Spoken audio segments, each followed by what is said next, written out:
dua ta nis faktikisht me një shprehje. Sa më shumë që një shoqëri largohet nga e vërteta, aq më shumë do t'i urrej ata që thojnë të vërtetën. Dhe sot shumë demokratë po ndjejnë pikërisht këtë, jo sepse kanë gabuar, por sepse kanë folur. Na u tha se do të na sillte në pushtet. Ky ishte premtimi më i madh, por realiteti i flet. Nga zgjedhjet e vitit 2021 e deri më sot, Partia Demokratike është minus 300.000 vota. Ky nuk është opinion, është fakt, dhe rezultati mund të jetë thelluar edhe më shumë pas përjashtimeve dhe luftës së brendshme që nuk po ndalet. Na u tha se non-grata ishte padrejtësi e bërë nga administrata. Na u tha se gjithçka do të ndryshonte. Por sot, edhe pse ka ndryshuar klima politike në Shtetet Bashkuara, asgjë nuk ka ndryshuar për Partinë Demokratike. Asnjë hap përpara, asnjë zgjidhje, asnjë dritë në fund të tunelit. Vetëm justifikime dhe heshtje. Na u tha gjithashtu se Partia Demokratike nuk do të përdorej kur si mbrojtje personale, se Partia Demokratike do të ishte parti e hapur, parti e vlerave, një parti që do të luftonte për qytetarët. Por sot për fat të keq shumë demokratë ndjejnë se partia po përdoret si mbrojtje përballë drejtësisë dhe përballë spakut. Dhe kjo është gjëja më e rëndë që mund t'i ndodhë një partie që është krijuar për të sjellë liri dhe drejtësi. Sokrati ka thënë, nuk ka asgjë më të rrezikshme se një njeri që mendon se ka gjithmonë të drejtë. Dhe pikërisht kjo është shpika më e madhe sot. Një gabim politik, por arroganca nuk pranon asnjë kritikë. Ne nuk e mbështetëm për këtë. Nuk dolëm në krahati për të parë kur demokratët përjashtohen. Nuk dolëm për të parë Partinë Demokratike të mbas vota. Nuk dolëm për të parë një parti që mbyllet në vetvete dhe friksohet nga gara, nga mendimi ndryshe dhe nga zëri i njerëzve që kanë kontribuar. Kjo letër nuk është shkruar as pak me urrejtje, është shkruar me një dhimbje të madhe, sepse kur një parti që ti ke mbështetur për shumë vite me radhë devijon nga parimet, nuk është e lehtë të thuash të vërtetën. Por heshtja do të ishte një tradhti ndaj vetes dhe ndaj atyre njerëzve që besojnë ende se Partia Demokratike mund të jetë një parti e hapur, e drejtë dhe e ndershme. Historia nuk i fal ata që e ndajnë një parti për interesa personale.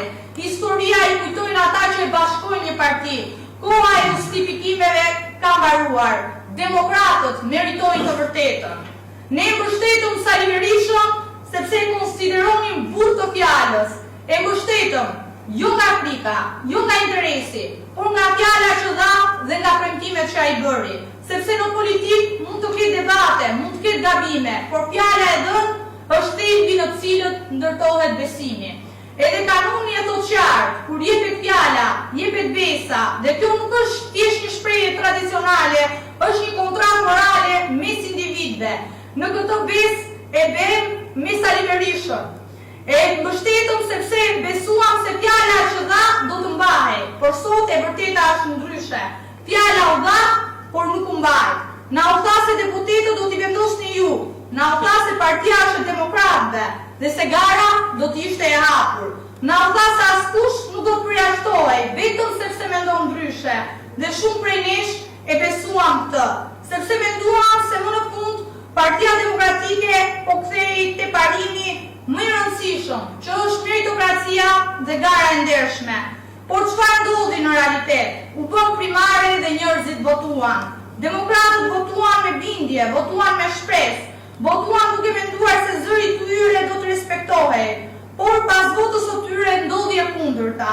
U përjashtuan pikërisht ata që morën mbështetjen e bazës, u la jashtë vullneti demokratëve dhe u vendos mbi të vullneti i një njeriu të vetëm. Tani dua të ndalem pak edhe tek personi i cili propozoi pa diskutim përjashtimin e 4 grave në qytetin e Elbasanit, që është zoti Imçi, ndryshe njihet si Buracaku me brek të kuqe që ka humbur lagjin e vet, në zonën e vet, dhe tani flet për politikën e madhe si një ekspert i papërmbajtshëm. Ato që nuk e do më halla mish, nuk e do kur dynjaja. Blendi Imçi është një zvaranik politik që merrtendera dhe urdhra nga Partia Socialiste, ndërkohë që trahton besimin e demokratëve duke shitur kauzat për interesat e tij personal.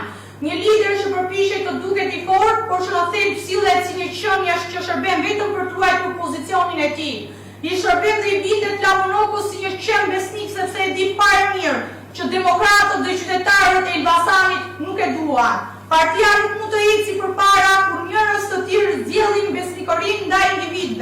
dhe ju ndaj parimeve, kur prika nga gara dhe demokracia e brendshme e pengon të veprojë me mendje të lirë. Demokratët nuk janë objekte për të përdorur, kauzat nuk janë gjëra për të shitur, dhe politika nuk është vend për të mbjellë frikë dhe shërbim ndaj kundërshtarëve. Një njeri i tillë mund të fitojë tituj të përkohshëm, por kur respektin dhe besimin e demokratëve të Elbasanit. Ju faleminderit.